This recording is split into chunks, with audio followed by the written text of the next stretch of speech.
কেমন আছো সবাই? আশা করছি প্রত্যেকে ভালো আছো।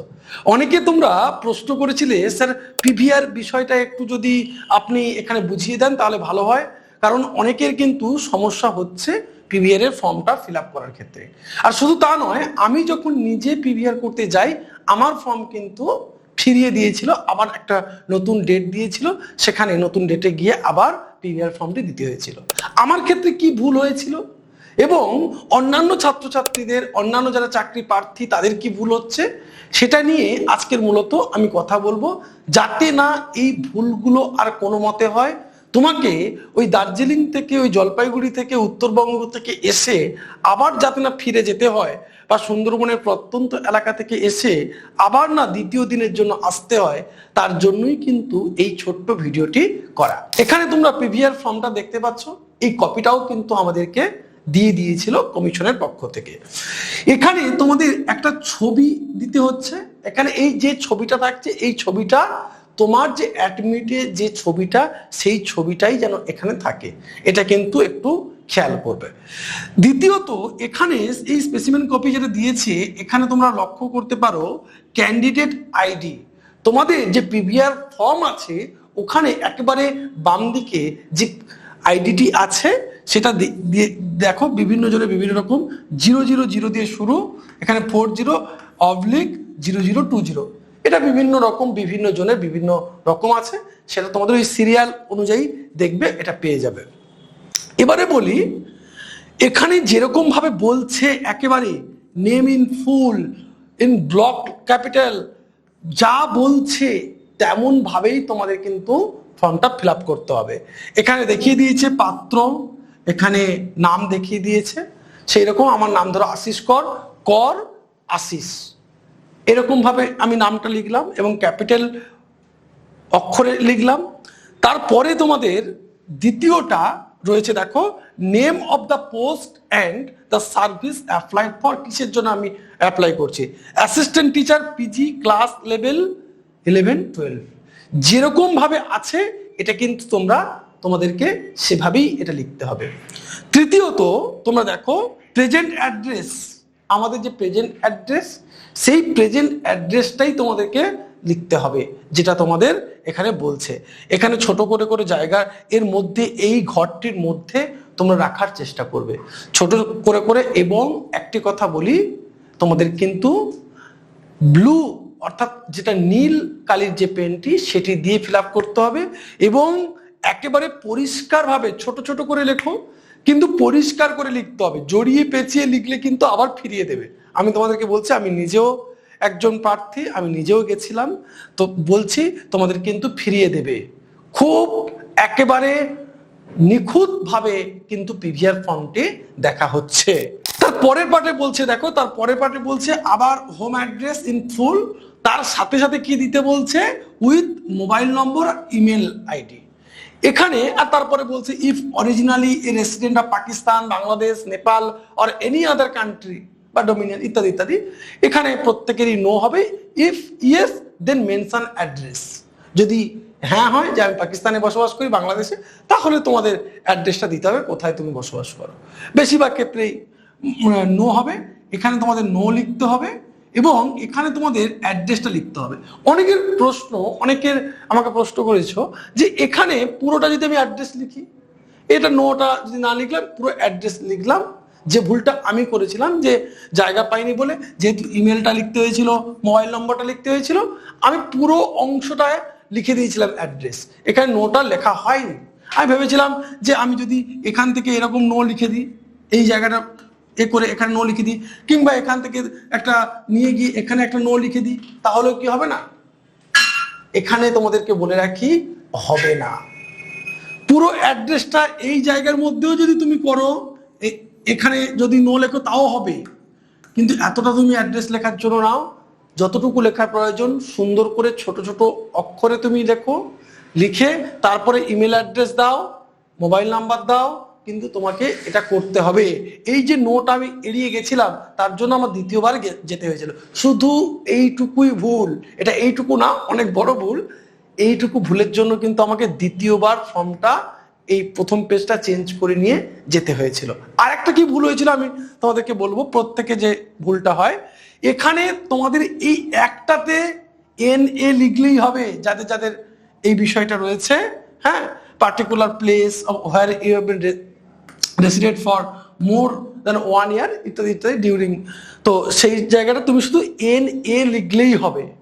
এখানে সবটাতে লেখার দরকার নেই, সবটাতে লেখার দরকার নেই, একটাতে লিখলেই এখানে হবে। আর একটা তোমাদের কথা বলি, তোমরা হয়তো মনে করছো যে ফর্মটা ফিল আপ করতে করতে কোনো জায়গায় ফাদার নেমের জায়গায় এখানে ফাদার নেম লিখলাম, সুরেশ কর বাবার নাম লিখলাম, প্রেজেন্ট অ্যাড্রেস লিখে দিলাম সুন্দরবন মধ্য গুলগুড়িয়া কুলতলি দক্ষিণ চব্বিশ পরগনা লিখে ফেললাম, হ্যাঁ, পার্মানেন্ট হোম অ্যাড্রেস এটা যেরকম ছিল ডু করে দিলাম, বা বাই চান্স এই প্রফেশনের জায়গাটা ভুল হয়ে গেল কোনো কারণে, বিজনেস কেউ প্রেজেন্ট লিখছে কেউ ফার্মার লিখছে, লিখতে গিয়ে ভুল হয়ে গেল, বানানের ভুল হয়ে গেল, ধীরে ধীরে করবে, কোনো যেন না ভুল হয়, বানান তো নয়ই, কোনো যেন না ভুল হয়, হয়তো ভুল হয়েই গেল বাই চান্স, সেক্ষেত্রে কি হবে, সেক্ষেত্রে তোমরা কি করো, সাদা একটা কালি পাওয়া যায় সেইটা দিয়ে তোমরা মুছে দিয়ে সেটাকে আবার তার উপরে লিখে দাও। এটা কিন্তু করলে হবে না, হোয়াইটনার দিয়ে করলে হবে না, বারবার করে বলছি, কোনো ভুল করলে পুরো ফর্মটি বাতিল হয়ে যাবে, আবার তোমাকে কিন্তু করতে হবে। তার জন্য সাবধান করে দিচ্ছি, যেখানে যা রয়েছে, এখানে বড় হাতের ইন্ডিয়ান রয়েছে তার বড় হাতের ইন্ডিয়ান, এখানে বড় হাতের ইন্ডিয়ান রয়েছে, যা এখানে তোমাকে ইনস্ট্রাকশন দেওয়া হয়েছে, যেভাবে ইনস্ট্রাকশন দেওয়া হয়েছে পুরোপুরি সেইভাবে তোমাকে ফর্মটা ফিল আপ করতে হবে। তাহলে তোমরা দেখতে পাচ্ছ এখানে তোমাদের বয়স রয়েছে, কত সাল থেকে কত সাল, কত বছর পর্যন্ত হচ্ছে তোমার ম্যাট্রিকুলেশন থেকে শুরু করে তুমি কত বছর বয়সে মাধ্যমিক দিয়েছিলে ইত্যাদি ইত্যাদি, যাই হোক এই অ্যাড্রেসগুলো দিতে হচ্ছে। এখানে তোমাদের একটা কথা বলে রাখি, অনেকে যেটা করছে এখানে যেরকম বলেছে তোমার স্কুল এবং অ্যাড্রেস, বলবে এত ছোট ঘর আমি স্কুল এবং অ্যাড্রেস কি করে দেবো, স্কুলের নাম লিখতে লিখতেই তো চলে যাচ্ছে, তাই না? অনেকে এটা করেছে, তাদেরকে ফেরত দিয়েছে। স্কুলের নাম তোমরা লিখবে, লিখে অ্যাড্রেসটা অবশ্যই নিচে লিখবে, এক লাইনে স্কুল লিখবে, এক লাইনে অ্যাড্রেস তোমাদেরকে দিতে হবে। খুব ছোট ছোট করে হলেও এটা কিন্তু তোমাদেরকে করতে হবে। আর একটা কথা বলছি, মাধ্যমিক পরীক্ষা এই SE এটাও আমি লিখিনি বলে বলেছিল আমাকে একটু, যে এটাও SEটাও লিখতে, অর্থাৎ তোমরা বুঝতে পারছো আমি যা বোঝানোর চেষ্টা করছি, যে একেবারে নিখুঁতভাবে তোমাদের কিন্তু এই ফর্মটি দেখানো বা দেখা হচ্ছে। তারপরে এই পার্টগুলো যাদের রয়েছে সেখানে NA করবে ইত্যাদি ইত্যাদি। এটা করার পরে তোমাদের এখানে চলে আসবে দুজনের স্বাক্ষর, তোমার নিজেরাই এটা ফিল আপ করবে, কোনো রকম অসুবিধে কিছু নেই। পুলিশের ক্ষেত্রে অনেকে নো কিংবা ইয়েস, যাদের আছে তাদের ইয়েস, যাদের নেই তারা নো করবে এই পার্টটিতে। আর সব থেকে বড় কথা হচ্ছে এখানে সিগনেচারের ক্ষেত্রে সম্পূর্ণ এই জায়গাটা তুমি হয়তো ফিল আপ করতে পারো, কিন্তু এখানে যিনি গেজেটেড অফিসার তাকে দিয়ে তোমাকে ফিল আপ করতে হলো। কিন্তু কথাটা হচ্ছে তাহলে সমস্যা কি হচ্ছে, আরো কিছু কিছু ক্ষেত্রে সমস্যা হচ্ছে, তোমাদেরকে বলে দেওয়া দরকার যে PVR ফর্মের ক্ষেত্রে যে সমস্ত ডকুমেন্ট আমাদের বলা নেই, এখানে তোমরা যা দেখছো তার সাথে সাথে আমাদের কি কি জমা দিতে বলা হয়েছিল আমরা প্রত্যেকে জানি। আমাদের মার্কশিটের জেরক্স জমা দিতে বলা হচ্ছে, B.Ed এর সার্টিফিকেট, M.A এর সার্টিফিকেট, এগুলো জমা দিতে বলা হয়েছে, তাই তো? কিন্তু এর বাদেও তোমরা যে বিষয়গুলোকে নিয়ে যাবে সাথে করে, না নিয়ে গেলে তোমরা সমস্যায় পড়বে। ওখানে একটা ফর্ম দিচ্ছে, ওই ফর্মটা তোমাদেরকে ফিল আপ করতে হচ্ছে। ওখানে তোমরা যদি SSC-তে বা এই SLST-তে যারা হয়তো মাধ্যমিকে তোমার ইতিহাস ছিল, অনেকে ইতিহাসে পরীক্ষা দিয়েছো, অনেকে বাংলা ছিল বাংলা পরীক্ষা দিয়েছো, দিতেই পারে মাধ্যমিকের জন্য, তাদের ওই ইতিহাসের যে পরীক্ষা তোমরা দিয়েছো তার রোল নাম্বারটা তোমাকে নিয়ে যেতে হবে। অর্থাৎ অ্যাডমিট কার্ডে যে রোল নাম্বারটা তোমাকে দেওয়া হয়েছিল ওটা কিন্তু নিয়ে যেতে হবে। এগুলো কিন্তু আমাদেরকে বলে দেয়নি, নোটিশেও কিন্তু নেই, কিন্তু এটা তোমাকে আমি বলে দিচ্ছি নিয়ে যেতে হবে তোমাকে। যদি তুমি পরীক্ষা দিয়ে থাকো তো অবশ্যই তোমাকে রোল নাম্বারটা বা অ্যাডমিট কার্ডটা নিয়ে যেতে হচ্ছে। দ্বিতীয়ত হচ্ছে B.Ed বিষয়টা নিয়ে, B.Ed এর যাদের প্রভিশনাল সার্টিফিকেট রয়েছে, যাদের সার্টিফিকেট তো রয়েছে ব্যাপার আলাদা, কিন্তু যাদের প্রভিশনাল সার্টিফিকেট রয়েছে তাদের জন্য একটু সমস্যা বলতে যেটা বলছে যে তোমাদের অরিজিনাল আনতে হবে, নাহলে পরবর্তীকালে তোমাদের নিয়োগের ক্ষেত্রে একটু অ্যাপয়েন্টমেন্ট লেটার যখন পাবে তখন একটু সমস্যা হবে।